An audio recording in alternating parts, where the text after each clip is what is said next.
The envelope from this bank arrived the same way. Bad news always does in a small apartment quietly slipped under the door while the coffee was still brewing, sitting on the floor like it had been there for years. Stella Whitmore picked it up without opening it. She already knew what it said. She had known for 3 weeks, which was how long she had been ignoring the notifications on her phone. The automated voice messages from a number she had long since stopped saving. She set the envelope on top of 2 others fanned out on the kitchen table like a losing hand of cards, and stood at the window with her mug and watched the street below come to life in the gray October morning. The studio in Somerville was on the 3rd floor of a building that had been old when she moved in and had not improved since. The radiator clicked and hissed against the far wall. The window glass was thin enough that she could feel the cold pressing through it when she stood close, a steady chill that settled against her forearm while she watched a man below wrestle a garbage can to the curb. Her bank account was negative $47. Rent was due in 4 days. She had one good dress, black, bought from a clearance rack 2 years ago, and she had taken it to the dry cleaner that week. Not because she cared how she looked, but because she was going to stand in a room full of people who would notice if she did not. Gerald Sutton called at 8:43.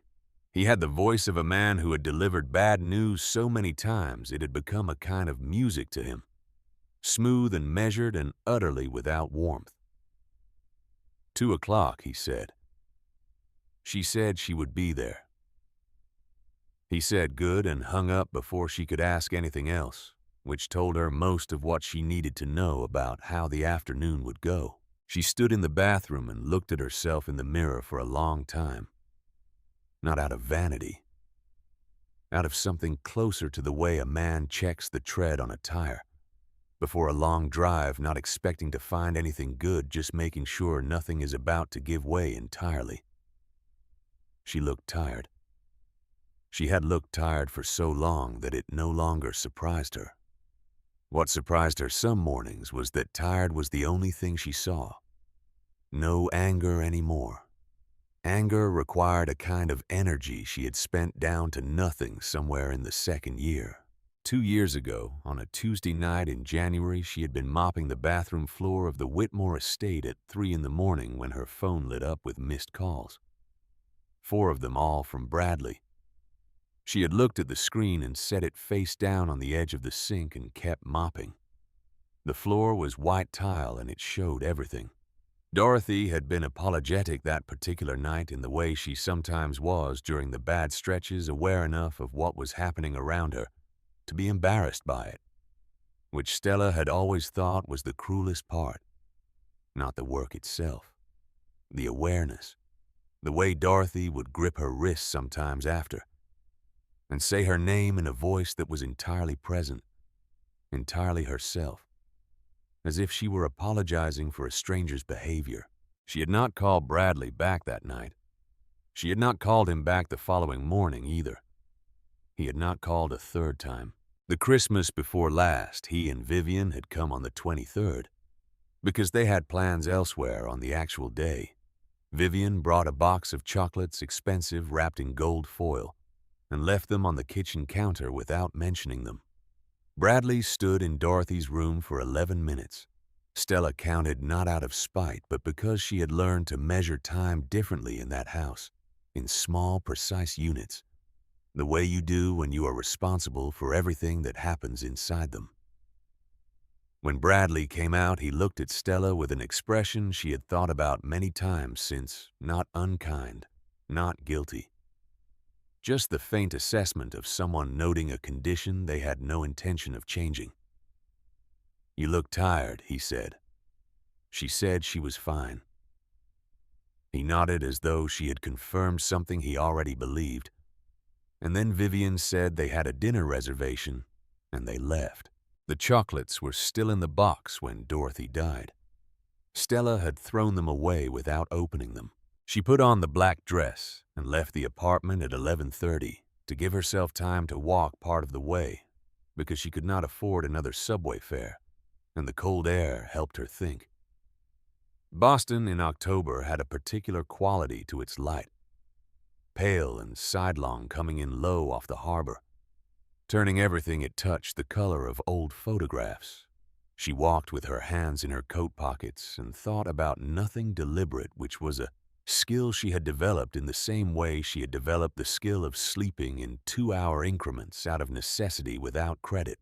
The law offices of Gerald Sutton occupied the 4th floor of a building on Franklin Street that had been designed to communicate permanence, all dark wood and stone facing, and brass fittings that were polished often enough to suggest someone cared about the impression they made. Stella arrived 12 minutes early and sat in the reception area in a chair that was expensive and uncomfortable in equal measure, the kind of chair that existed to remind you that other people's time was worth more than your comfort. Bradley was already inside. She could hear his voice through the closed door, not the words, just the tone, confident and unhurried, in the way of a man who had never entered a room without already knowing where he stood in it. She did not hear Vivian. She did not hear Spencer. The receptionist offered her water. She said no thank you and straightened her dress and waited.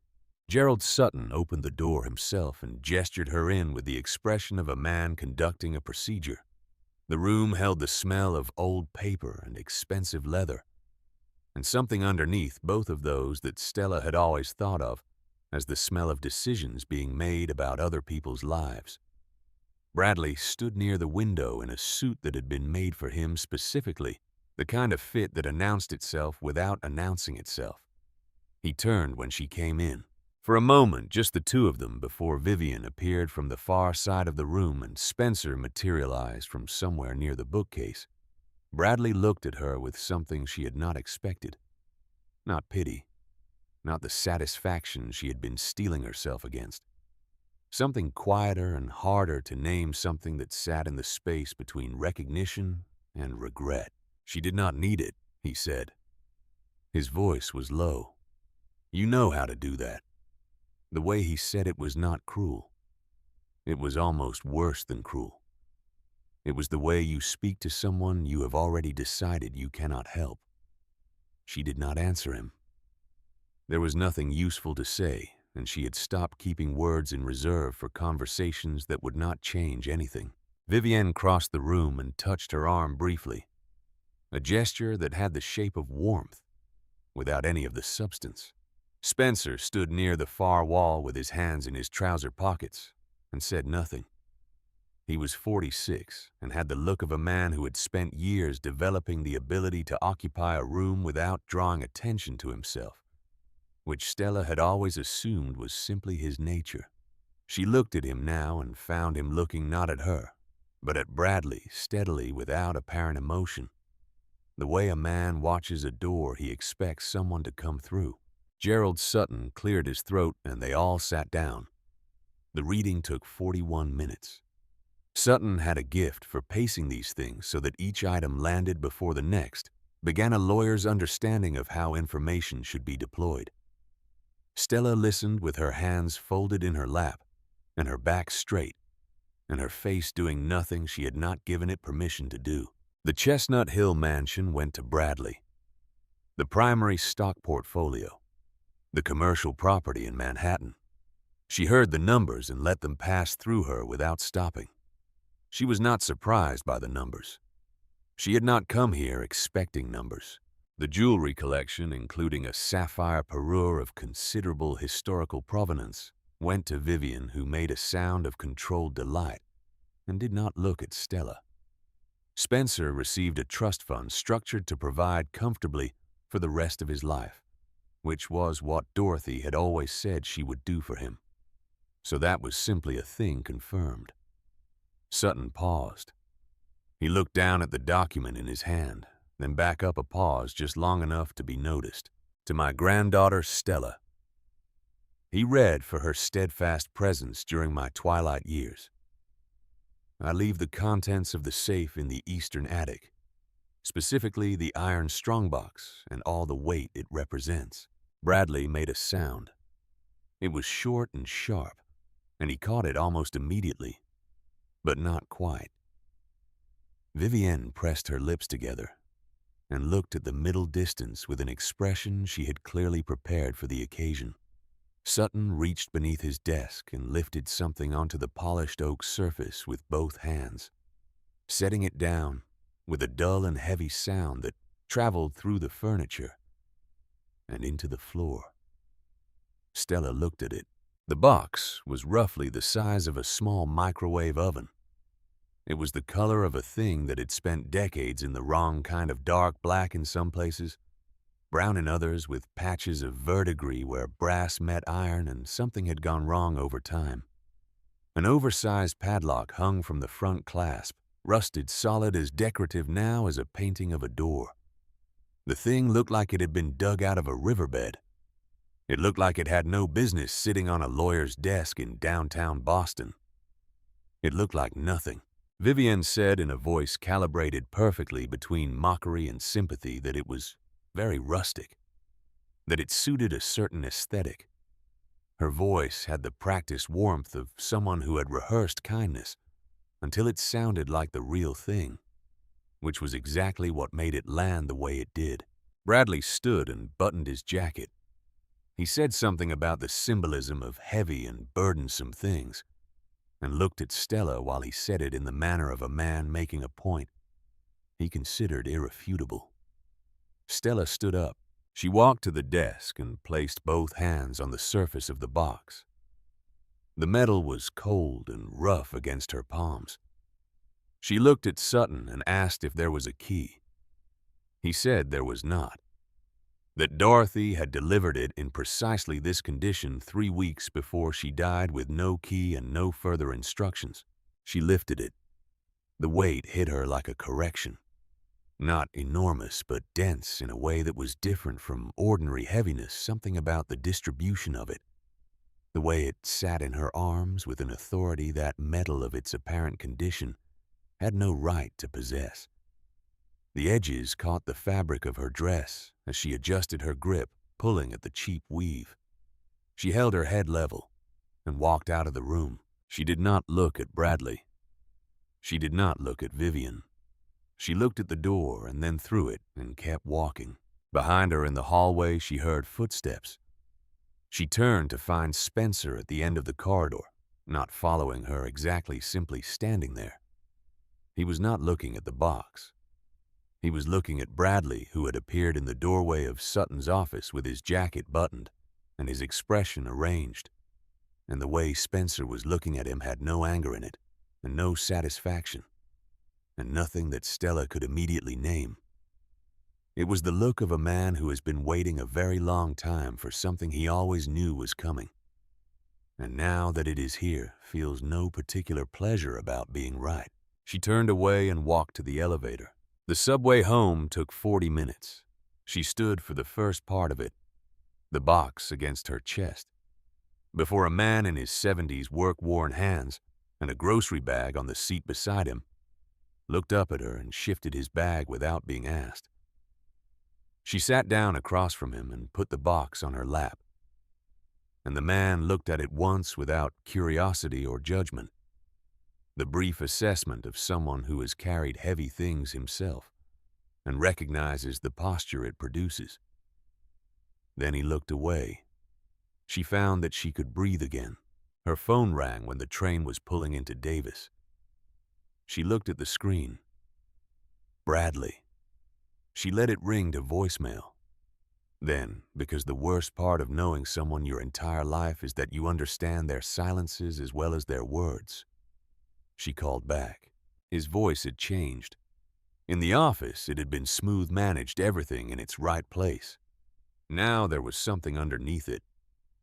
Not remorse, exactly, but the specific tone of a man saying something he has wanted to say for a long time, and has finally decided the occasion justifies it. He told her not to bother trying to open the box, that there was nothing inside, that he knew because he had been the one to suggest it weeks before Dorothy died when she had asked him what she should leave the woman who had been playing nurse in exchange for an eventual inheritance. He had reminded her of a piece of industrial junk the gardeners had dug up near the old carriage house years ago. Dorothy had laughed. He said she had laughed so hard she choked, which he seemed to consider evidence of something other than what it actually was. He said it was the perfect metaphor, heavy, burdensome, devoid of value. Then he said, "Enjoy your inheritance," and the line went dead. Stella sat with the phone in her hand while the train went underground. The man with the grocery bag had gotten off 2 stops back. The car was half empty now, the lights flickering slightly at the joints in the tunnel. She looked at the box on her lap. She wanted to believe that she knew immediately that he was lying, that something in her, some inheritance of instinct from Dorothy herself, told her that nothing was as straightforward as he was making it sound. But the truth was more uncomfortable than that. A part of her, small and tired and not particularly generous with itself, heard what Bradley had said and could not entirely dismiss it. Not the insult. She had no use for the insult. The part that lodged itself and would not move was the other thing he had said. The version of Dorothy laughing. The version where Dorothy had known and had agreed and had found the whole thing funny. Stella had spent 5 years inside that woman's life. She knew the sound of Dorothy's real laugh, the one that started low and built the one that had nothing performative in it. She also knew the sound of the laugh Dorothy used when she was showing someone only as much of herself as she wanted them to see. She did not know which one Bradley had heard. That was the thing she could not resolve.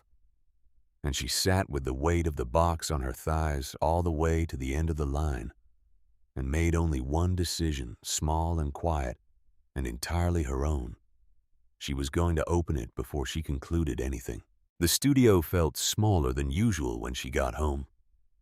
She set the box on the kitchen table, and the table creaked slightly under it.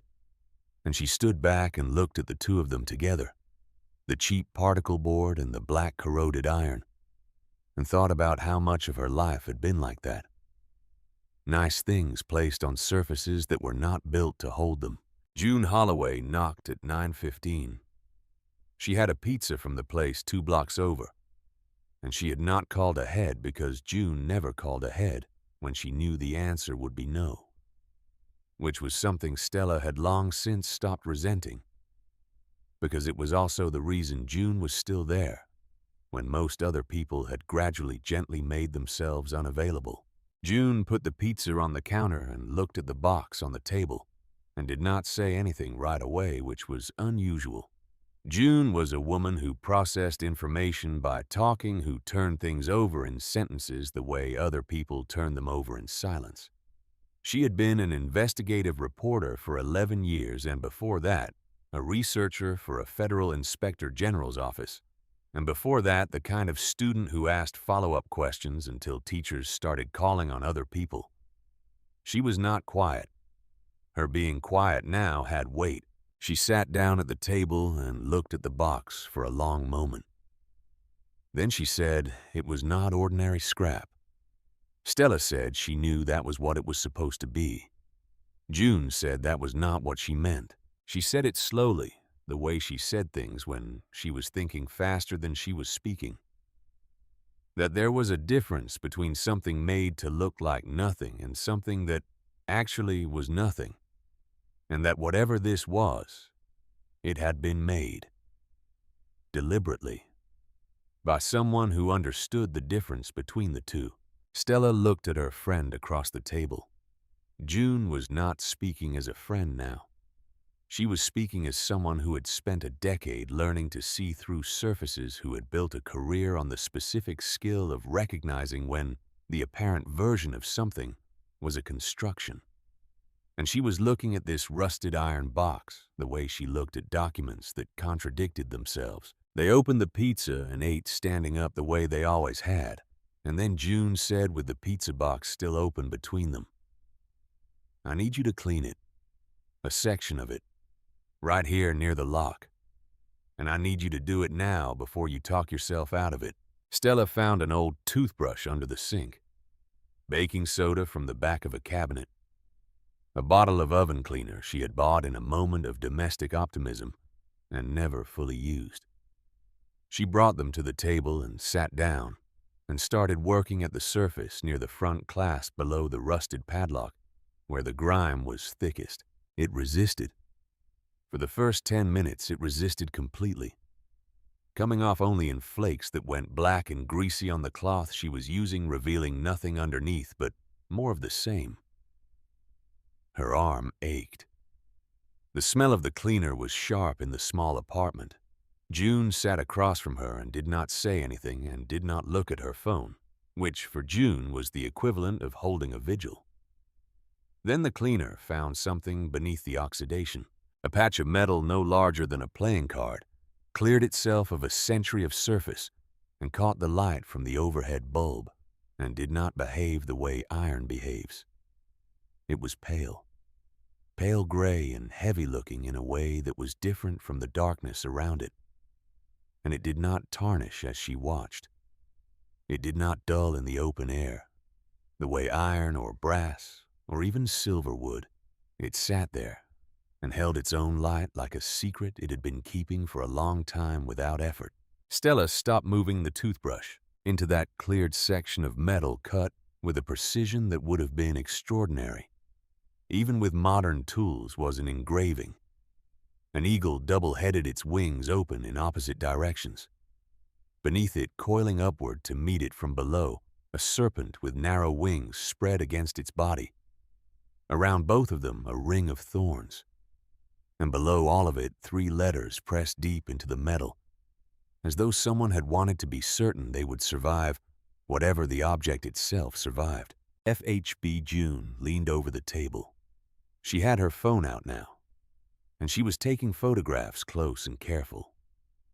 The way she documented things she did not fully understand yet, but knew she would need later. She took 4 photographs. Then she sat back and looked at Stella. She said Stella needed to go to Newbury Street in the morning, to a place called Hale & Sons. She said Edmund Hale was the only person in Boston who could tell her what she was actually looking at. Then she said, and she said it with the particular steadiness of someone who had learned when not to add drama to a situation that already had enough.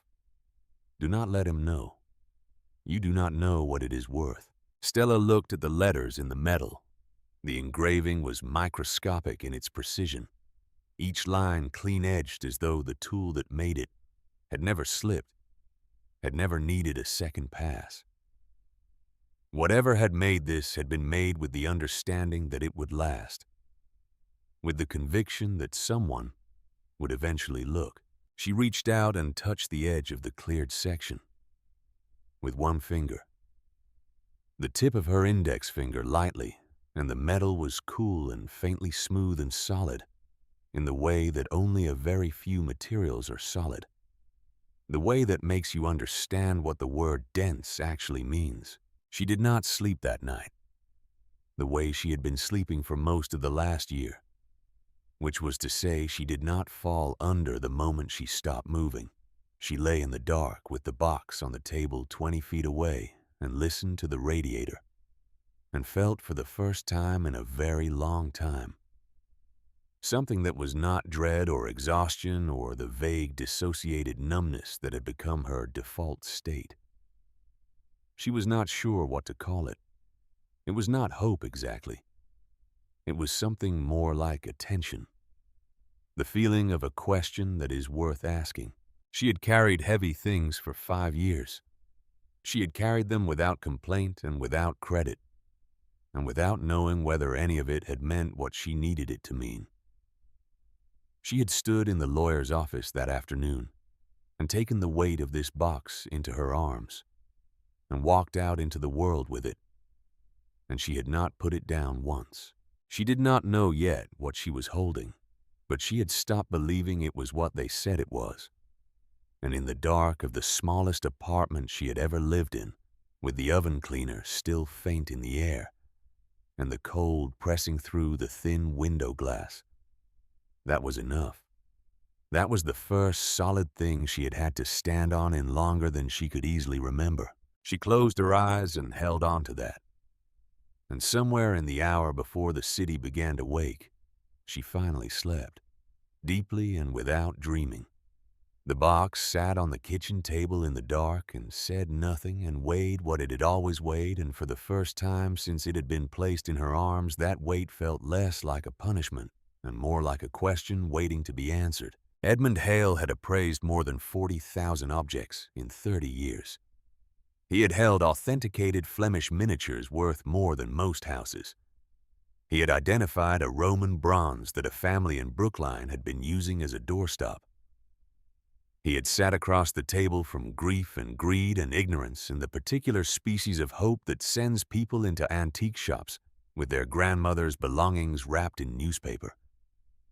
He had seen all of it, and he had not in 30 years been surprised by any of it.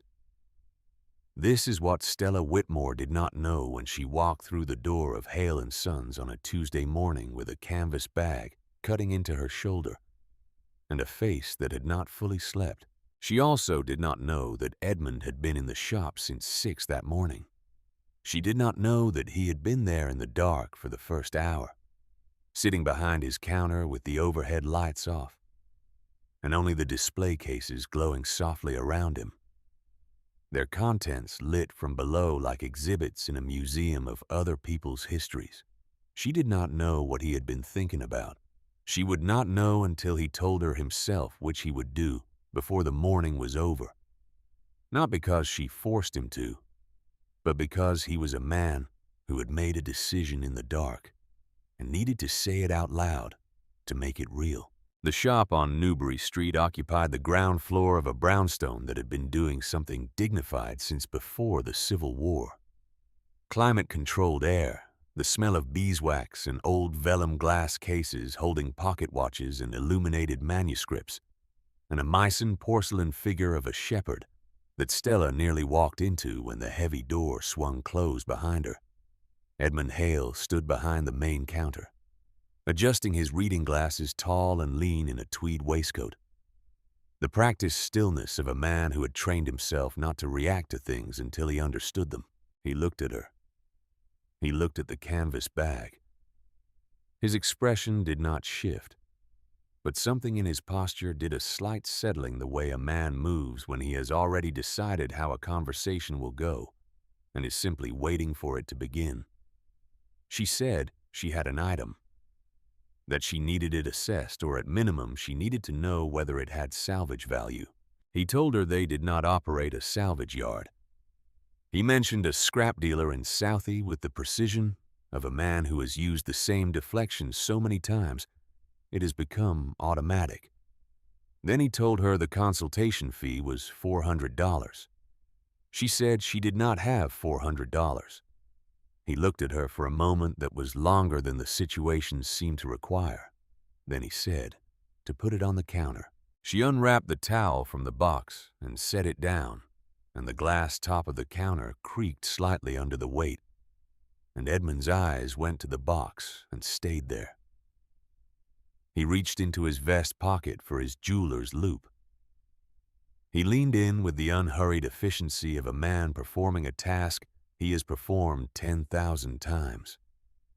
His face was perhaps 6 inches from the metal when he stopped moving, not slowed. Stopped. The way a clock stops, not gradually all at once. He stood there for a long time, long enough that the sound of traffic on Newbury Street became audible. Long enough that Stella, who had been watching his face, saw the color in it change. Not dramatically. A subtraction slow and total the way light leaves a room when a cloud passes. When he finally straightened, he was not the same man who had leaned in. That man had been professionally dismissive and entirely in control of his environment. This man had the look of someone who has just read a letter he was not supposed to find. He locked the front door. He drew the velvet curtains along the windows. He did not explain either action, and she did not ask him to. He moved to the oak filing cabinet along the back wall and opened the second drawer from the bottom and removed a reference book, leather-bound and thick. The kind of book that is consulted rather than read, and he set it on the counter beside the box and opened it to a page he found without searching. He applied a single drop of solvent from a small brown bottle to the cleared patch of metal, the section Stella had scrubbed the night before, and wiped it with a square of microfiber cloth. Once. What came back at him from under the solvent was not silver, and it was not chrome, and it was not anything that had any business being inside a thing that had spent decades looking like it belonged at the bottom of a lake. It was the dull white gray of unalloyed platinum in its raw state, with a depth to it that did not come from polish but from density, from the particular way that very heavy pure metal holds and returns light like still water in a dark room. Edmund said something under his breath that she did not catch. Then he looked at her directly, and she saw that his eyes were wet. He did not try to conceal it. He pressed 2 fingers to the bridge of his nose and breathed slowly through it. And then he took his hand away and looked at the book open on the counter and said the name, François-Henri Beaumont. He said it the way people say names they have known for a long time, in a context where names are rarely spoken aloud. He turned the book toward her and tapped a page that held a black and white photograph of a seal, the same double-headed eagle, the same winged serpent rising to meet it, the same ring of thorns. In 1917, he said, in the 3rd year of a war that was eating Europe alive, a French master craftsman had received a private commission from an American industrialist whose name did not appear in any of the documents because it was never meant to. The commission was not jewelry. It was not art. It was a container built to move something of extraordinary value across the Atlantic Ocean without drawing the attention of anyone who might know what they were looking at. Beaumont had cast the entire vault from platinum and then encased it in a compound of hardened iron oxide that mimicked the surface texture and color of industrial scrap metal, the kind of thing that moved through wartime ports by the ton unremarked, unstolen safe in its own ugliness. He hated keys, Edmund said. Beaumont. He considered them a liability. A key can be taken from you. He built mechanical sequences instead, pressure points in a specific order, invisible from the outside, meaningless without the knowledge of where to press and in what progression. Stella said she did not have the sequence. Edmund said he did. He said it had been documented in the actuarial archives at Lloyd's of London for close to a century, in a file that had been accessed by 3 insurance historians and no one else. He put on white cotton gloves. He moved his hands over the surface of the box with a care that was almost ceremonial, touching certain points in a sequence that looked arbitrary and was not. His left thumb to the front left corner, sliding down the side edge, pressing against a section of raised metal that resembled a rivet. A mechanical click that traveled through the table and into the floor. The same process on the right side. Then, both thumbs pressed to the base of the rusted padlock, applying downward and inward pressure simultaneously. The front plate of the box shifted, dropping a precise half-inch, and a seam appeared that had not been visible before. Edmund pressed upward on the lid with both palms flat and steady. The same pressure a man might use to open a window that is swollen in its frame, and the lid came up. The interior was a different world entirely from the exterior. Midnight blue velvet, deep and undamaged, without a trace of the surface's 100 years of concealment. 3 items nested in the velvet with the kind of precise positioning that does not happen by accident. The first was a pouch of woven gold thread, the drawstring knotted in a sailor's hitch. The second was a stack of bearer bonds, their paper yellowed at the edges but intact, the printing on them clear.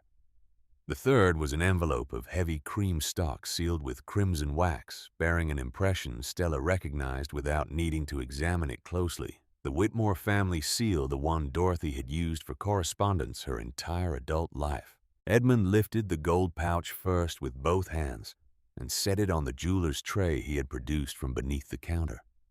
He drew the knotted cord loose with a care that suggested he was aware of the irreversibility of the moment. He tipped the pouch slowly, and the contents came out onto the black velvet tray. And the ambient light in the room did something Stella had not seen light do before in a space this size. It bent toward what was on the tray, or seemed to. The way light organizes itself around objects of sufficient beauty, orienting to them the way iron filings orient to a magnet. The necklace was large by any standard and enormous by the standard of things that actually get worn. A graduated cascade of cushion-cut pink diamonds, 47 of them each one, set in platinum, that now made a different kind of sense, converging on a central stone that was the size of a quail's egg, and the color of something between magenta and the last light before a full sunset, deep and saturated and absolutely clear. It lay on the black velvet and held every photon in the room. Edmund sat down on the stool behind the counter. He did not do this gracefully. He sat the way a man sits when his legs have decided the matter for him. He said its name. The Carolina Empress. He said it had been insured by Lloyd's of London in 1922 for $3.8 million. He said that at current market valuation at auction, a conservative estimate was $74 million, and an aggressive one was north of $80. He said the Smithsonian had an empty display plinth in their Geology and Gems Hall that had been waiting for this specific necklace since 1987. Then he said he had to tell her something. He said it looking at the counter, not at her the way men speak when they are telling something they would rather have kept. He said that the night before, when she had left, he had taken out his phone. He had a contact in London, he said. A collector named Pemberton. A man who had been looking for the Beaumont vault for 20 years, and had made it known privately but explicitly that information about its whereabouts was worth a great deal of money. On its own, separate from the object itself. He had looked at that name in his contacts for a long time, Edmund said. He did not say how long. He said that the money Pemberton would have paid for what Edmund knew at that moment was enough to secure the shop for a decade to pay off the note on the building, to stop worrying about the things Edmund worried about on the bad nights. He had put the phone in the bottom drawer under a stack of invoices. He had sat in the dark shop for a while longer. And then he had called Stella. She looked at him. He was still looking at the counter. She said she appreciated him telling her. He nodded once, still not looking up. The silence between them was not comfortable, but it was honest, and honesty in that shop on that morning felt like its own kind of valuable. She picked up the envelope. The wax seal broke cleanly the way old wax does when it is ready. The stationery inside was the thick cream paper Dorothy had ordered from a printer on Beacon Hill for 60 years. The pages dense and slightly textured under the fingers. The kind of paper that takes ink seriously. Dorothy's handwriting was what it had always been, upright and uncompromising, each letter formed with an exactness that suggested the writer had decided long ago that legibility was a form of respect. My dearest Stella, if you are reading this, you have done precisely what I knew you would do. You did not discard a heavy and ugly thing simply because it appeared to have no value. You carried it the way you carried me in my final years, not because it was easy, and not because anyone was watching, but because it needed to be carried. And you were the one there to do it. Your brother is a clever man. He is clever in the way of people who have only ever needed to be clever, at the surface level of things, which means he sees what he expects to see and stops looking when he finds it. I allowed him to believe he was engineering a humiliation. I reminded him of the box obliquely in a conversation 3 months ago, and watched him arrive at the conclusion himself, which he did in approximately 4 minutes. He was very pleased with himself. That was necessary. A man who is pleased with himself does not look more carefully at what he thinks he already understands. There are things you need to know, and I'm going to tell them to you plainly, because I have run out of time for anything else. Spencer has been helping me. For 2 years, he has been doing something I was no longer able to do for myself, which is to pay close attention to what Bradley has been doing with the family's finances. Spencer knows what he found. He will tell you when the time is right, which by my calculation will be before you need it in a courtroom. Ask Gerald Sutton about the 14th of March. He will not want to answer. He will not have a choice if you press him properly, because Gerald has always been a man who confuses the appearance of loyalty with loyalty itself. And that gap has grown large enough to walk through. I met with 3 lawyers independently on that date. I did this because I knew Bradley would eventually argue that I was not of sound mind when I made these decisions. I was of very sound mind.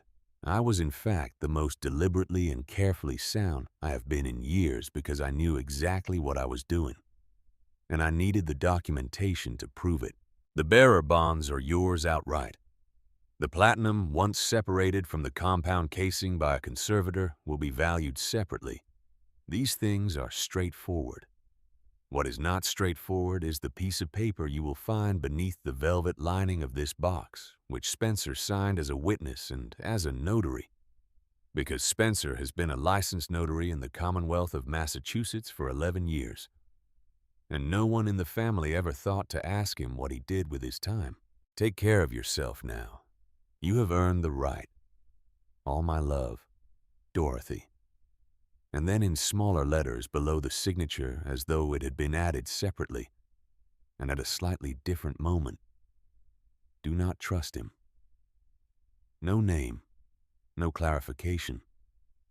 Just those 4 words in Dorothy's hand, and underneath them the faint impression of the pen pressing harder on the last 2 than the others, as if she had wanted to be sure they would be legible, no matter what happened to the paper over time. Stella read it twice. The second time, she read it more slowly, each sentence separate, giving each one room. Then she folded it with care along the existing creases and set it on the counter. Edmund, who had been standing at the far end of the counter with his back to her, and his attention apparently on a pocket watch in the nearest display case, said nothing. He had understood the nature of the moment and was doing the decent thing with it. She asked him to wait.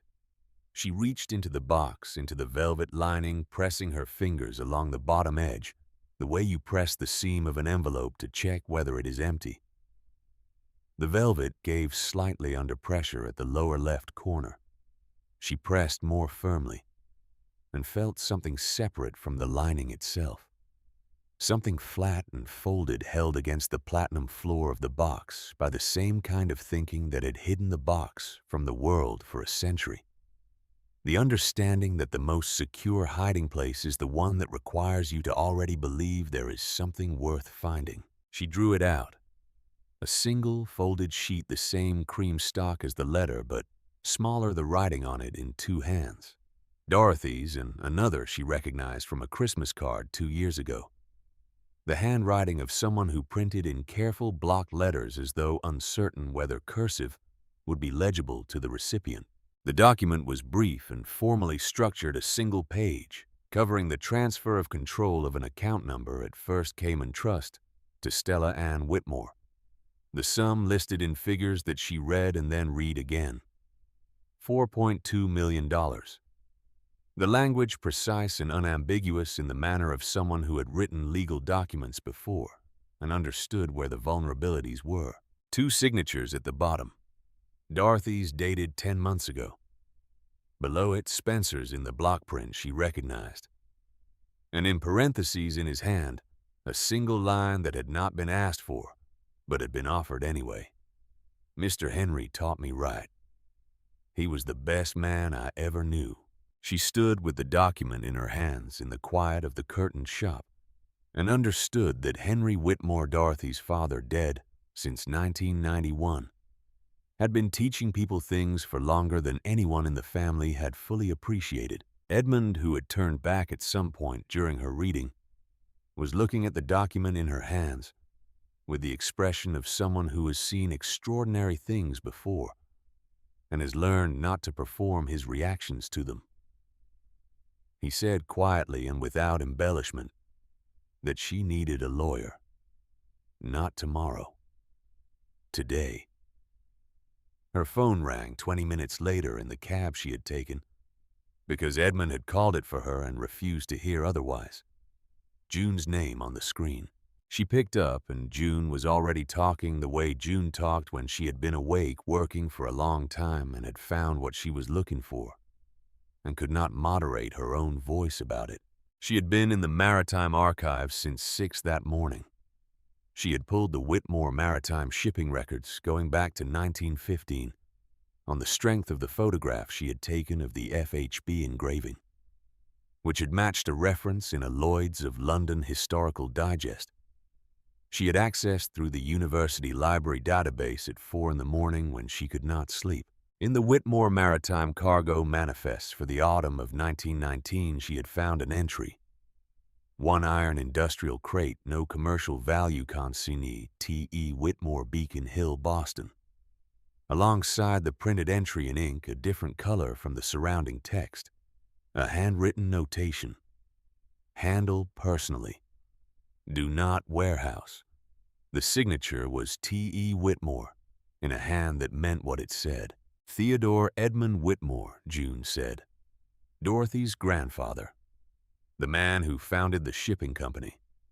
He had personally gone to the dock to collect that crate himself in November of 1919, at a time when the docks were still processing war materials, and no one was looking closely at one more iron box among thousands.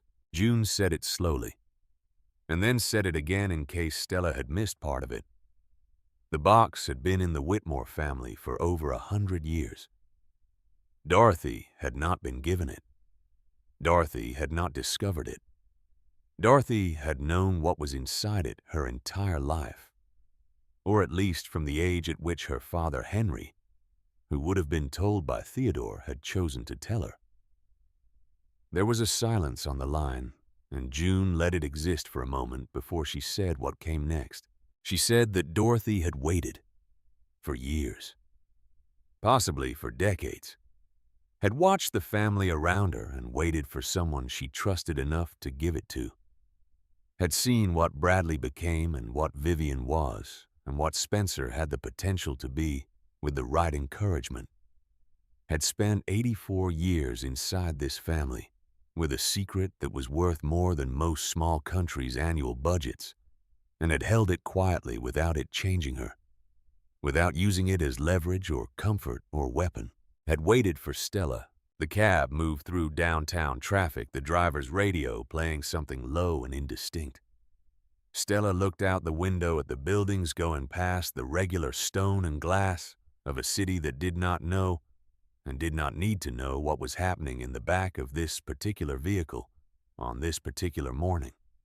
She thought about Dorothy at 40, at 60, at 70, walking past the box in the attic of the Chestnut Hill house on her way to whatever the day required, knowing, carrying that knowledge the way Stella had carried the box itself, without complaint and without credit and without putting it down. She said to June she knew the whole time. June said yes. She said she chose you from the beginning. June said, not at the end. Not when she was running out of options.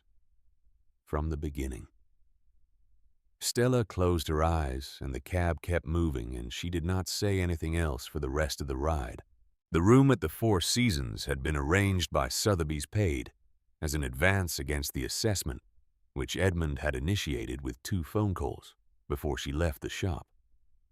It was larger than her apartment, and had a view of the public garden and furniture that existed in a different economic category from anything Stella had been near in several years. She sat on the edge of the bed in her black dress and looked at the bearer bonds and the amendment, and Dorothy's letter arranged on the duvet beside her, and thought about what Victoria Drake had said. She had called Drake's office from the cab. Victoria Drake was 51, and had prosecuted 23 federal cases before leaving the Eastern District to build a private practice that now occupied the 14th floor of a building on State Street, and billed at rates that made corporate lawyers shift uncomfortably. She had agreed to an initial meeting at 4 that afternoon in a voice that suggested she was already reading something about the Whitmore estate on her computer as she spoke.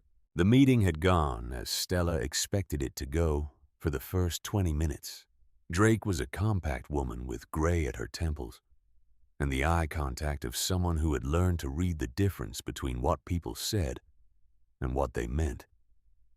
She had read the documents without comment, and then she had looked at Stella and said that the amendment would stand up unless Bradley could prove Dorothy lacked capacity when she signed it, which he would attempt to do, and which would be significantly easier than it should be if they could not produce independent corroboration of Dorothy's state of mind on that date. Stella said that Dorothy had met with 3 independent lawyers on the 14th of March. Drake said she needed those lawyers' names and their documentation in 72 hours. She said it pleasantly and precisely, and without any apparent uncertainty about the timeline, the way doctors tell you to rest a sprained ankle, not as a suggestion. Then she said the word settlement. She said Bradley was facing a financial situation that was considerably worse than his public position suggested, and that a settlement offer of $5 million would likely be accepted and would allow Stella to leave the process with the majority of her inheritance intact, without the risk of litigation that could stretch years. She said it as a professional presenting options, not as someone with a preference. Stella looked at her. She said no. Drake set her pen on the yellow legal pad in front of her. She looked at Stella for long enough that the silence became a kind of pressure.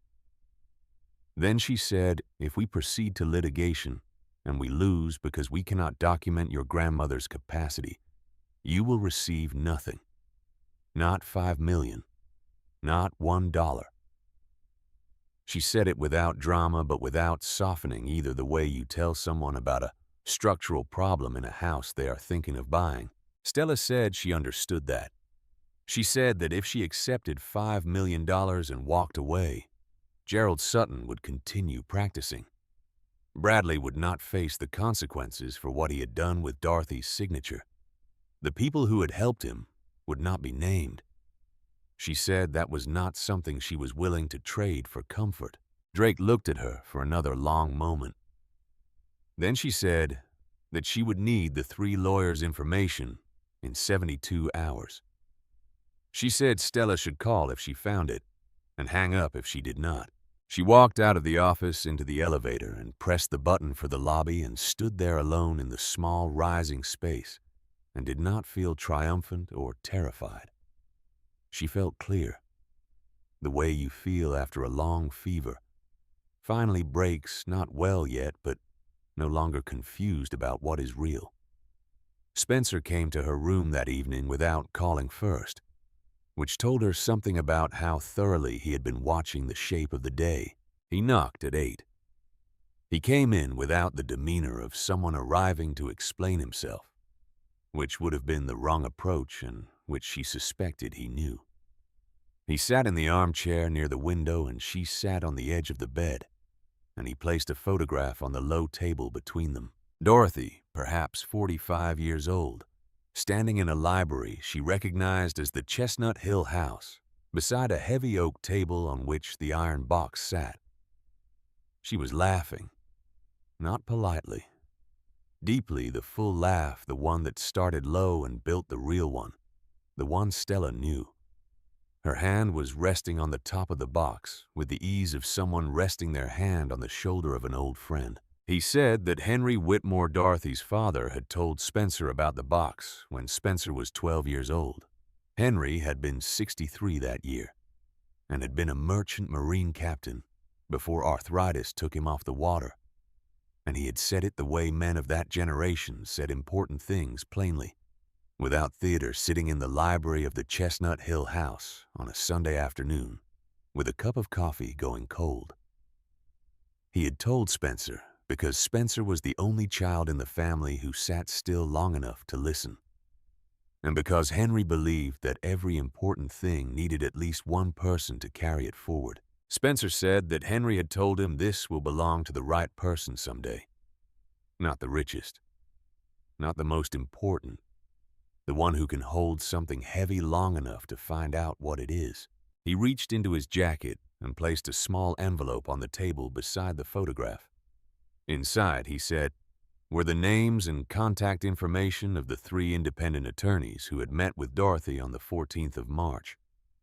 Dorothy had given the envelope to him in October 10 months ago and told him to hold it until it was needed. Stella looked at the envelope.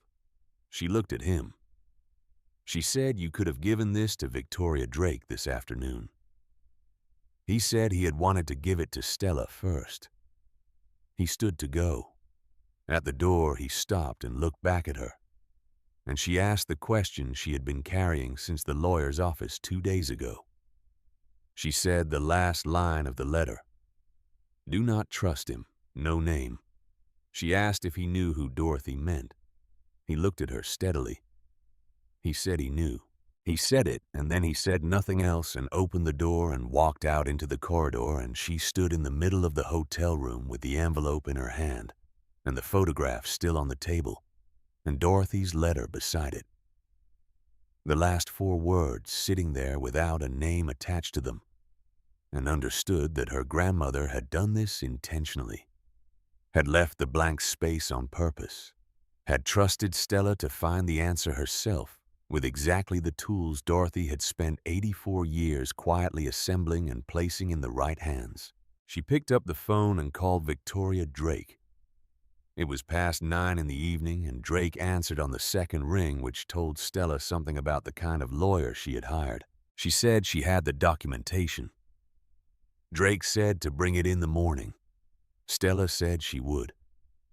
She hung up and stood at the window and looked out at the public garden below the trees going spare in the late October dark, the lights of the city beyond them steady and indifferent and continuous, and felt the specific quality of a night that is not the end of something, but the last moment before everything that has been building finally becomes visible.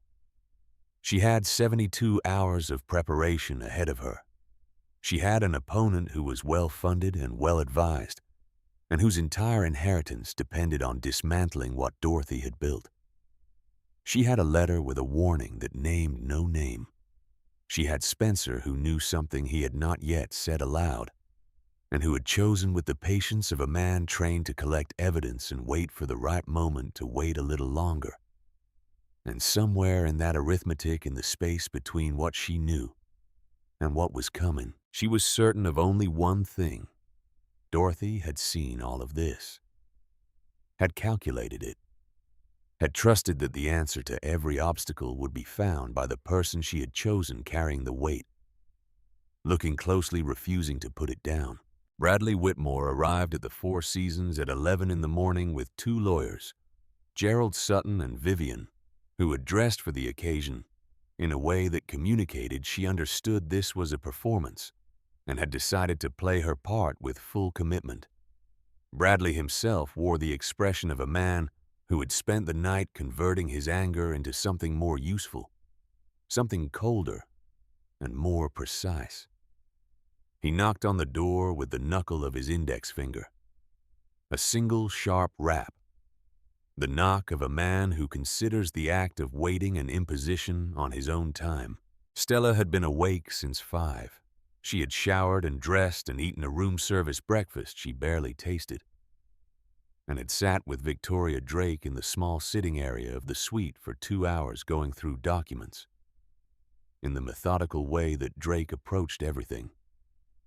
Each page turned at the same speed, regardless of what was on it, her pen moving only when she found something she needed to remember. Ray Dixon had arrived at 9:30 with a leather case that he set on the coffee table without opening, and the 3 of them had spent an hour in the particular silence of people preparing for something they know is coming and cannot afford to be wrong about. When the knock came, Stella opened the door herself. Bradley looked at her face and then passed her into the room, taking inventory the way he always did, assessing what he was walking into before he committed to walking into it. He saw Drake. He saw Dixon. He saw the documents arranged on the table, and the leather case, and the particular quality of preparedness in the room. And something moved through his expression too quickly for her to name it. Before he put his face back to where he wanted it to be, he came in without being invited, which she had expected, and the others filed in behind him. Vivian scanned the room and touched Stella's arm in the same performance of warmth she had delivered in the lawyer's office, and Stella let the hand rest there for a moment before stepping sideways toward the table, leaving Vivian's gesture to complete itself against empty air. Sutton positioned himself near the door in a way that read as professional neutrality, but was actually the posture of a man keeping his exit in view. Bradley did not sit. He stood in the center of the room and said that she had taken property belonging to the Whitmore estate, and that they were prepared to file an emergency injunction to freeze any transaction connected to the box and its contents, while the matter of Dorothy's capacity was properly examined. He said capacity with the weight of a man who has been coached to say it. Drake stood up from the table. She was not a tall woman, but she occupied space with an efficiency that made that irrelevant. She handed the first folder to Bradley's lead attorney, a man named Cahill, who had the haircut and the posture of someone who charged by the quarter hour, and said that the folder contained sworn statements from 3 independent attorneys who had met with Dorothy Whitmore on the 14th of March, 9 months before her death, specifically for the purpose of establishing a documented record of her legal and cognitive capacity. She said the meeting had been arranged by Dorothy herself. She said the documentation met every standard required by Massachusetts probate statute. She said they were welcome to read it at whatever pace seemed useful. Cahill read. The room was quiet enough that Stella could hear the particular silence of people trying not to make sounds. Then Drake handed the second folder to Cahill. This one, she said, concerned the financial condition of the assets that had been transferred to Bradley under the primary will. The environmental liens on the Manhattan property ran to $81 million, the result of an EPA remediation order issued 6 weeks before Dorothy's death, triggered by decades of illegal chemical disposal by a commercial tenant whose lease had expired, but whose contamination had not. The cleanup obligation attached to ownership. Bradley was the new owner. The stock portfolio carried margin loans that had never appeared in the documents presented at the reading of the will taken out by Dorothy in the final years of her life, against positions that had subsequently lost a combined 40% of their value. The banks holding those positions had sent margin calls that were due the following Tuesday. The Chestnut Hill mansion had 3 mortgages, 2 of which were in default, and a foreclosure proceeding that had been filed in Suffolk County 2 weeks before Dorothy died, and had not yet been disclosed to any party in the room outside of Gerald Sutton. Bradley was reading. The color was leaving his face the way it had left Edmund's, not all at once, but steadily, as though something behind his eyes was being turned down. Vivian said, "What about the jewelry?" And Drake said, the sapphire collection carried a disputed provenance claim filed by a museum in Vienna in 2019 that had been in quiet litigation since then, which Dorothy's estate attorneys had managed to keep out of public record, and which transferred with the collection to its new owner. Then Dixon opened the leather case. He placed a single document on the table, turning it so that Bradley could read it from where he was standing. Dixon said he had been engaged 8 months ago to conduct a forensic financial review of transactions bearing Dorothy Whitmore's signature. He said the review covered a 14-month period. He said his firm had employed a certified forensic document examiner and a handwriting specialist with 22 years of experience in federal fraud cases. 7 transactions, Dixon said. Total value $3.4 million transferred to an entity called Whitmore Capital, LLC, incorporated in Delaware, registered to Bradley James Whitmore. The signatures on those transactions, Dixon said, had been determined with a confidence interval exceeding 96%, to be forgeries produced with skill but not sufficient skill to withstand the specific analytical methods his firm had applied. Bradley put his hand on the back of the nearest chair, not to pull it out and sit, but to hold himself level. The knuckles went white against the upholstery. Cahill closed the folder in his hands and looked at his associate, and a message passed between them that did not require words. The associate reached for the briefcase on the floor beside him, with a movement that was trying very hard not to look like what it was. Sutton had not moved from his position near the door. He had not spoken since entering the room. Stella looked at him now, and found him looking at her. And in his face she saw what she had not expected to find there. Not calculation, not the managed blankness of a man protecting his position. Something older than that. Something that looked, if she was reading it correctly, like the face of a man who has been making a particular choice for a long time and has just arrived at the last moment.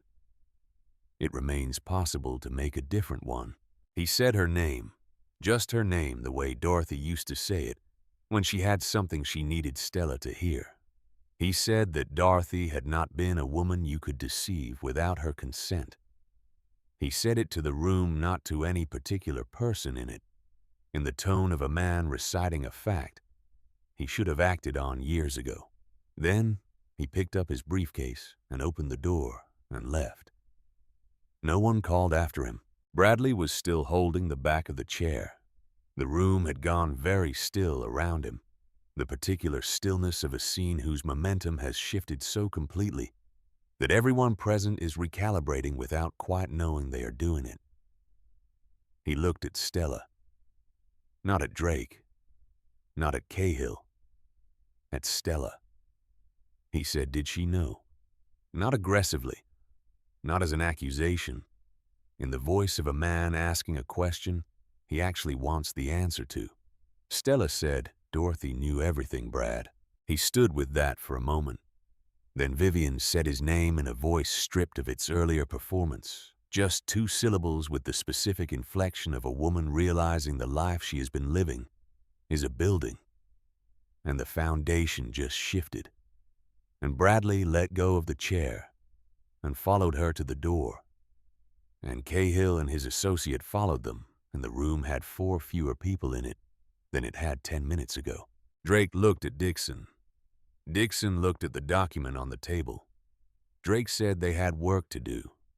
June's article appeared the next morning. Stella saw it on her phone at 6:42, the Boston Globe's website, above the fold on the digital front page.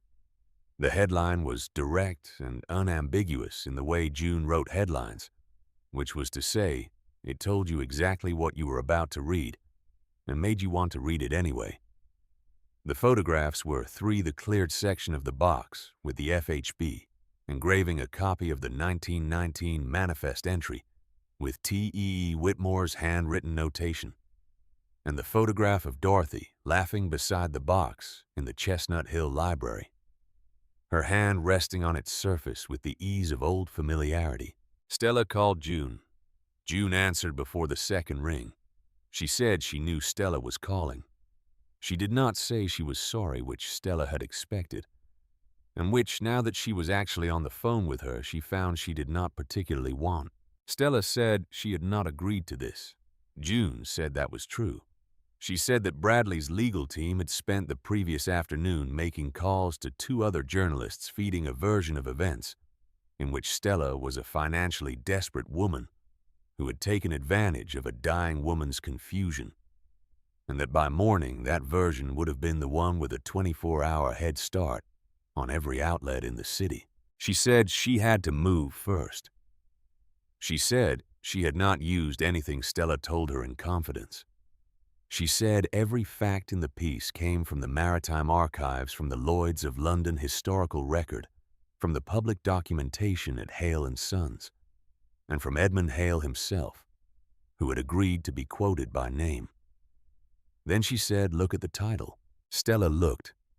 The headline was not the word discovered. It was not heiress or found or revealed.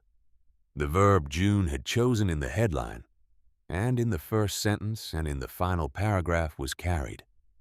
The granddaughter who carried it. Present in the word was everything that did not fit in a shorter word. The weight, the duration, the not putting it down, the years that preceded the morning when it turned out to matter. Stella stood at the window of the hotel room with the phone against her ear, and the public garden below, and the article open on her screen. She did not tell June it was all right because it was not entirely all right, and June would have known she was lying. She said she understood why June had done it. June said that was enough for her. Then she said that Cahill's office had already called her editor, requesting a correction on 2 factual points, both of which were correct, and that the editor had told them so. She said the article had been shared 40,000 times in the 4 hours since it went up. Stella closed the app and got dressed and went downstairs to meet Victoria Drake. The hearing was scheduled for 9 in the morning, 11 days later in the Suffolk County Probate and Family Court on Tremont Street, before a judge named Robert Carey, who had been on the bench for 19 years, and who Drake had described in 2 words, thorough and fair, with the emphasis on thorough. The hearing room was smaller than Stella had imagined, wood-paneled and fluorescent lit, smelling of old paper and radiator heat. The gallery held perhaps 30 seats, half of them occupied. Stella sat at the plaintiff's table with Drake to her left, a paralegal to her right, and the documents they had spent 11 days organizing in 3 accordion folders between them. Cahill sat at the adjacent table with 2 associates. Bradley sat beside him in a suit that was correct in every technical detail, and that sat on him differently than it would have 3 weeks ago. Something in the fit of it now suggesting a man who has recently lost weight. He was not carrying to spare. He did not look at Stella. Judge Carey entered without ceremony and sat and looked at both tables in the manner of a man who has allocated exactly the right amount of time for this proceeding and intends to use it precisely. Cahill opened for Bradley's side with the procedural argument he had been building since the hotel room. He was good. Stella had to acknowledge that. He presented the case that the amendment to Dorothy's will had not been properly notarized according to the requirements of Massachusetts General Laws, Chapter 191, which mandated that a notarial act be performed by a notary public whose commission had been verified by the Secretary of State's office at the time of execution.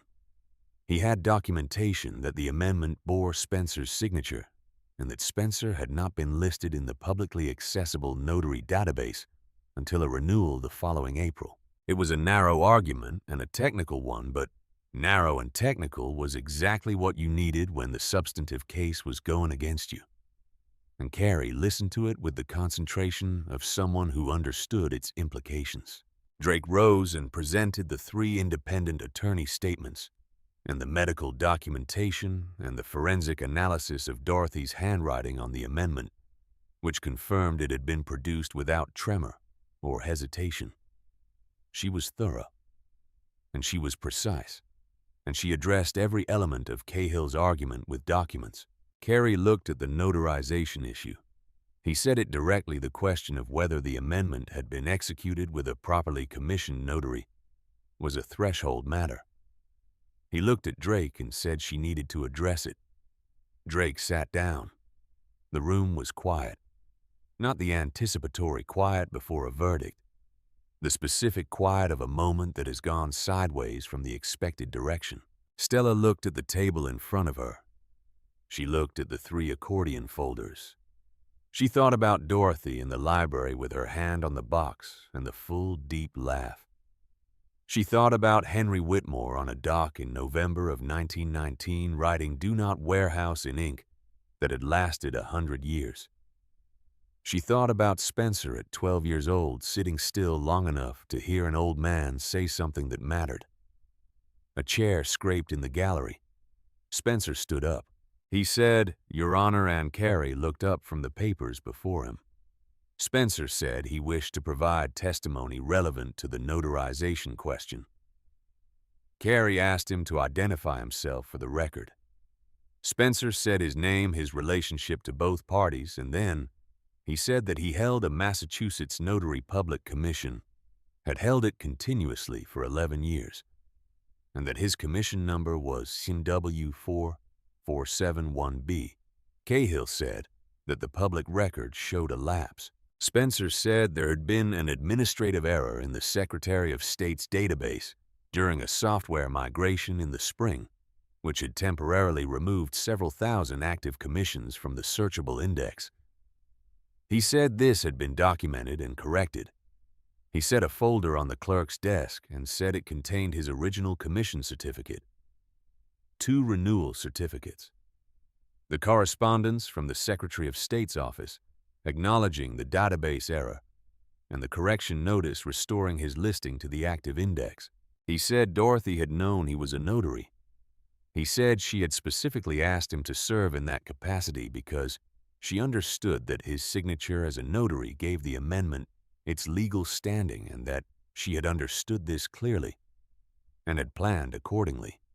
Cahill said that, as a beneficiary named in the underlying will, Spencer had a conflict of interest that should disqualify his notarial act. Spencer said he had received nothing under the amendment. He said the amendment benefited Stella exclusively. He said he had no financial interest in its outcome, and therefore no conflict existed under Massachusetts statute, and he cited the specific section and subsection without notes. Carrie looked at the documents the clerk had brought to the bench. He read. He was a thorough man, and he read thoroughly, which took 4 minutes, during which the room remained quiet, in the way rooms remain quiet when everyone in them is calculating. Then he set the papers down and said that the notarization was valid. He said the amendment would stand. He said the injunction was denied. He looked at the documents from Dixon's investigation, which Drake had submitted as supplementary material at the start of the hearing. He read the relevant section. He looked at Cahill. He said that the question of the 7 transactions was outside the scope of the present proceeding, but that the documentation presented raised concerns that required referral, and he was referring the matter to the United States Attorney's Office for the District of Massachusetts for review under statutes covering wire fraud and financial exploitation of an elder. He said he was doing this as a mandatory reporter and not as a judgment on any party, and that the U.S. Attorney's Office would determine how to proceed. He said it in the voice of a man making a routine procedural announcement, which was technically what it was, and which did not in any way diminish the effect of the words in the room. Bradley sat very still. He did not move when Cahill leaned over to say something near his ear. He did not move when Vivian, who had been sitting in the gallery, made a sound that was not quite a word. He sat with his hands flat on the table and looked at a point on the wall that had nothing on it.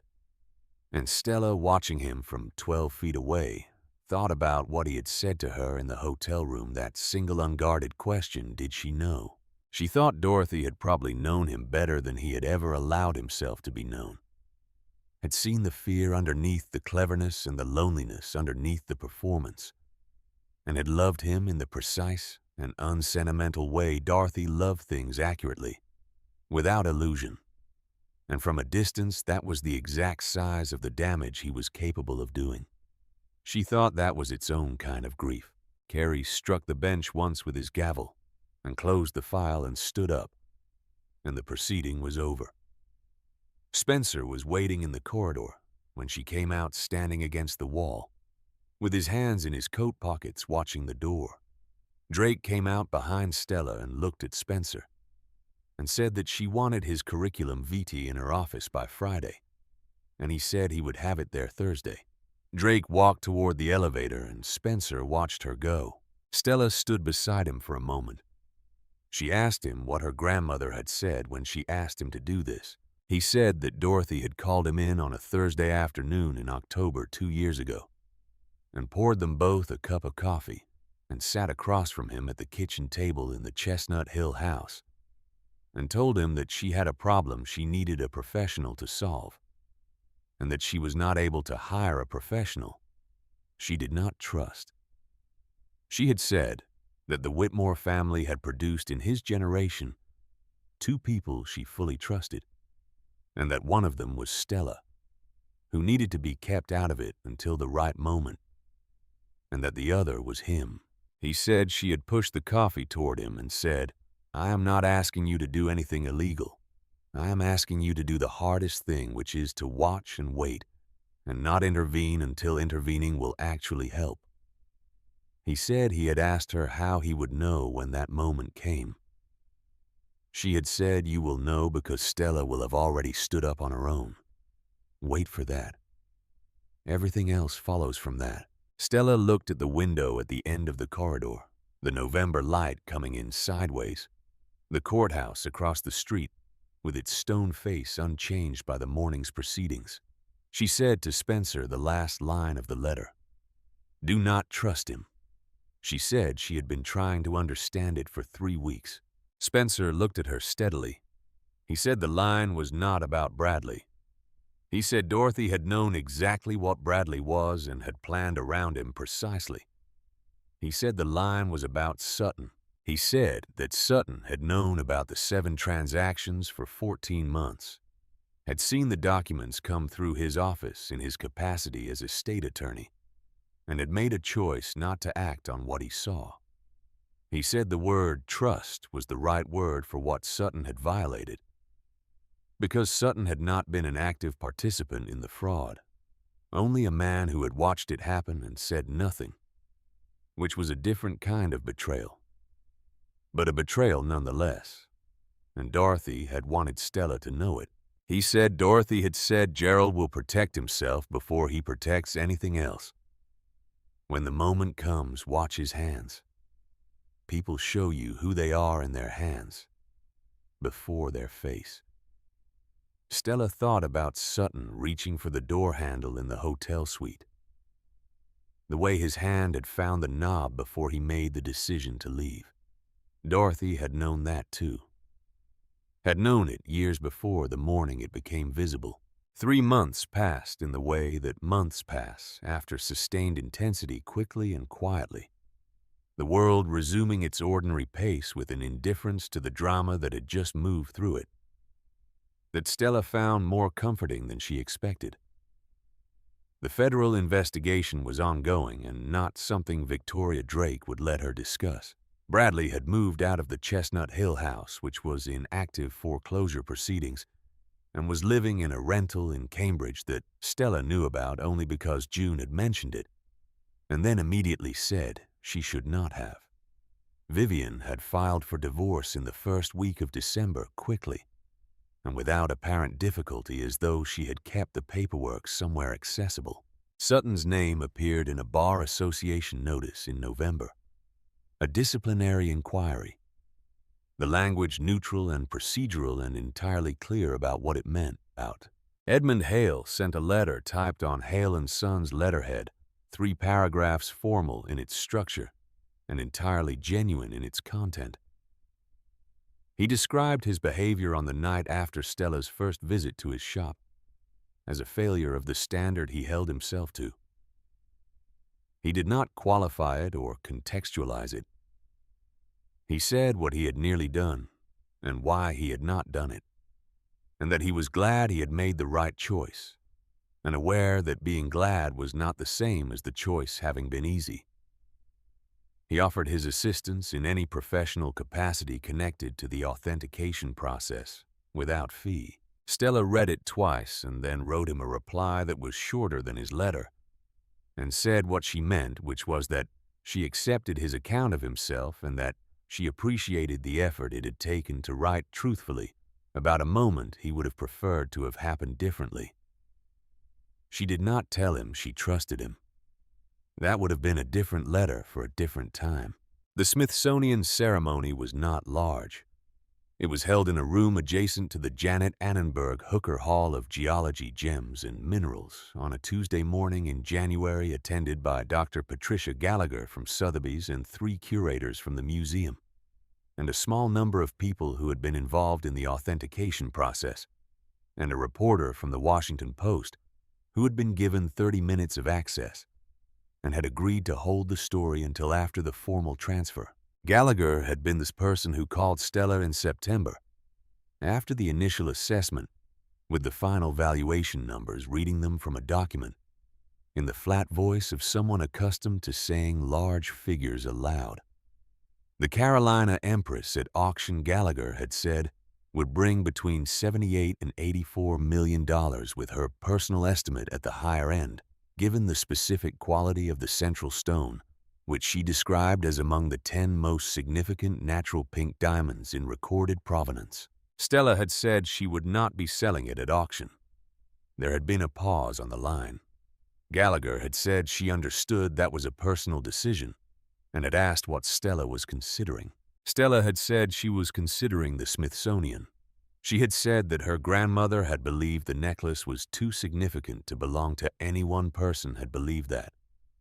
For the 50 years she had known about it, and had made no attempt to liquidate it or display it or leverage it.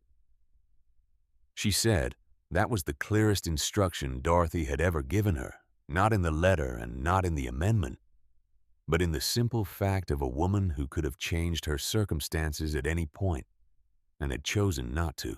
Gallagher had said she would make the introduction. Now, Stella stood in the room adjacent to the hall and watched the Carolina Empress come out of its transport case for the first time in the presence of the institution that would hold it. And the stone did what it always did with good light.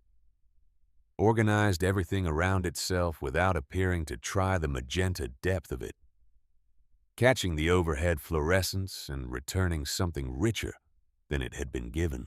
The transfer documents were on the table. Gallagher had a pen. Stella picked it up. She thought about Dorothy in the library with her hand on the box. She thought about T. Whitmore on a dock in 1919 writing in ink that had lasted.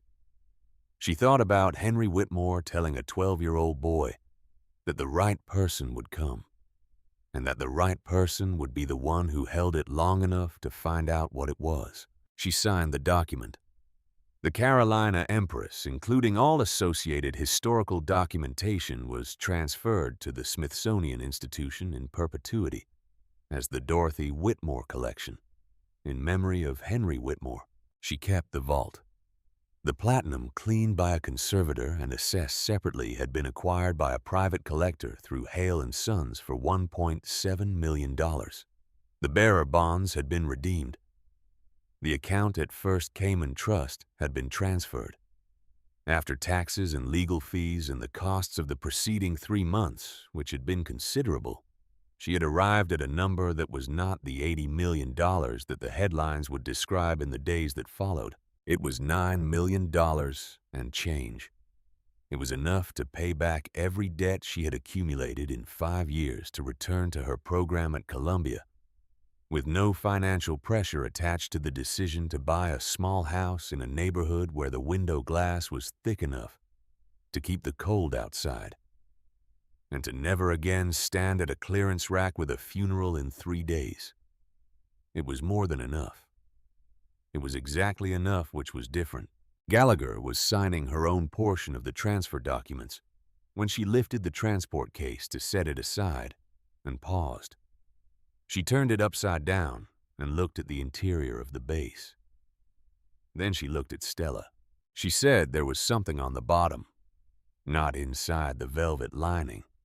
Under it, on the exterior base of the case, adhered to the platinum surface by a transparent compound that had not been visible when the box was right side up, and had not appeared in any of the conservation photographs, because no one had thought to photograph it from directly below. A folded piece of paper creamstock, the same weight as Dorothy's letter. Gallagher looked at the conservation technician in the room, who looked at Stella, and Stella said, "To go ahead." The technician applied a heat tool set to the exact temperature 37 degrees, the temperature of a living hand, and the adhesive released along one edge. She worked slowly around the perimeter and the paper came free without tearing. And she unfolded it on a clean surface with 2 gloved fingers. The writing was Dorothy's, not the upright formal hand of the letter. Smaller, written as though composed in one sitting without pausing, the kind of writing that comes when a person is recording something they need to put outside themselves before it gets lost. 7 names, 7 account numbers, a single sentence beneath them. These people knew what Bradley was doing and allowed it. Gerald knows the names. Make him tell you which one he was afraid of. Spencer was standing near the door with his coat over his arm, watching her read. She folded the paper along its original creases and carried it to him. He read it without visibly reacting, which was the reaction of a man who had been waiting for the rest of what Dorothy had left to surface and had simply not known what form it would take or when. He put it inside his jacket. He said he knew the number to call. He said it would take time, but that time was not a problem, because the evidence in Dixon's files cross-referenced 3 of the names already, and the federal investigation had the rest of the year to run. Stella looked at him. She asked if Dorothy had told him about this one. He said she had not. He said he thought this was Dorothy's final move, the piece she had kept entirely to herself, placed somewhere only someone who believed in what was inside the box would find it, placed at the temperature of a living hand, because the person who was meant to find it would be handling the box with the attention you give to something that matters, turning it over, looking at every surface, not setting it down until they had seen all of it. He said she knew you would look. June was waiting in the corridor when Stella came out, her coat buttoned against the January cold that the Smithsonian's heating had not entirely conquered. At this end of the building, she had a cup of coffee from the museum cafe, and she offered it to Stella, who took it. They walked together toward the main entrance without talking past exhibits. Neither of them looked at through the shifting human traffic of a public museum on a Tuesday morning. Families and tourists and school groups, and the specific quiet of people moving through rooms that contain old things and are trying to understand what that means. At the entrance, Stella stopped. She turned and looked back down the corridor toward the room where the transfer had taken place, which was too far away now to see only the general light of the hall and the movement of people going about the ordinary business of a day. She thought about what the sign would say. The Dorothy Whitmore Collection. The name in letters on a wall in a building that would be there after everyone in the room today was not. Dorothy had spent 84 years carrying a thing that could have changed everything about how she lived, and had chosen instead to carry it quietly, holding it for the person who deserved it, never once using it as a mirror to show the world what she was worth. That was the inheritance, not the platinum, not the stone. The understanding of what it meant to hold something carefully over a long time, not because you expected to be recognized for it, but because the thing itself was worth the holding. June said her name. Stella turned. June said, "You doing all right?" Stella thought about the question the way it deserved to be thought about, not reflexively, not with the automatic fine she had been giving for 5 years. She said she did not know yet. She said that not knowing felt different now than it used to feel. It used to feel like the ground moving. Now it felt like standing still in a large space and having room to figure out which direction to go. June looked at her for a moment and then nodded. Once the way June nodded when she had decided something was true. They walked out into the January morning, the cold air sharp and clean. The National Mall extending out before them, under a sky that was white and high and absolutely still. The city went about its business around them, indifferent and continuous. The way cities are indifferent to the private enormities that happen inside them every day. Stella put her face up to the light for a moment. It was cold and it was pale, and it did not feel like anything except the sky doing what skies do. That was fine. That was more than fine. She had been a long time in rooms that smelled of illness and effort, and the particular staleness of lives contracting. She had been a long time carrying something heavy without knowing what it was. She knew now. She knew what it had been worth, and she knew what it had cost. And she knew that the weight of it and the value of it were not separate things, that you could not have had one without the other.